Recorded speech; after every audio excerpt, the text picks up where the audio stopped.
30 kilo वजन कम करने पर भी हुई है बॉडी शेम। कैसे किया है सोनाक्षी सिन्हा ने इन ट्रोलर्स का सामना। सोनाक्षी सिन्हा बॉडी पॉजिटिविटी और खुद से प्यार करने में माहिर हैं। चाहे आप जैसे भी हो, बॉलीवुड इंडस्ट्री में कदम रखने के बाद हालात और बिगड़ गए। मानो आग में घी डालने के लिए शादी के बाद उनका वजन बढ़ गया।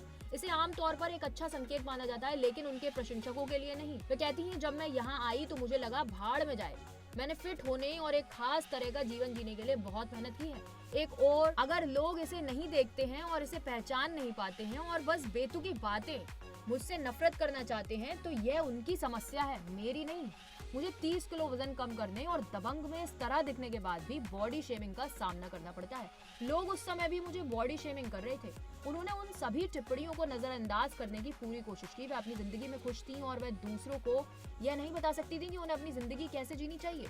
शादी के बाद उनके वजन बढ़ने पर नफरत के बजाय जश्न मनाया जाना चाहिए था और सोनाक्षी सिन्हा को अब इसकी परवाह नहीं है कि लोग क्या कहते हैं। सोनाक्षी ने 30 किलो वजन कम करने के बाद भी बॉडी शेमिंग का सामना करने की बात याद करते हुए कहा, वे सिर्फ बेवकूफी भरे कारणों से मुझसे नफरत करना चाहते हैं। सोनाक्षी सिन्हा ने उस समय के बारे में बात की जब उन्होंने सलमान खान के साथ फिल्म दबंग से डेब्यू किया था और उन्हें अपने वजन को लेकर टिप्पणियां झेलनी पड़ी थी।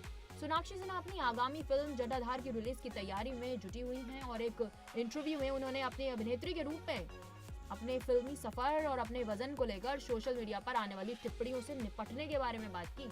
सोनाक्षी ने यह भी बताया कि दबंग से डेब्यू करने के बाद उन्होंने बहुत मेहनत की थी, लेकिन फिर भी उन्हें बॉडी शेमिंग का सामना तो करना ही पड़ा। साक्षात्कार के दौरान सोनाक्षी ने कहा, मैं एक ऐसे पेशे में आ गई जहां ज्यादातर दिखावे और एक खास ढांचे में ढलने की बात होती है।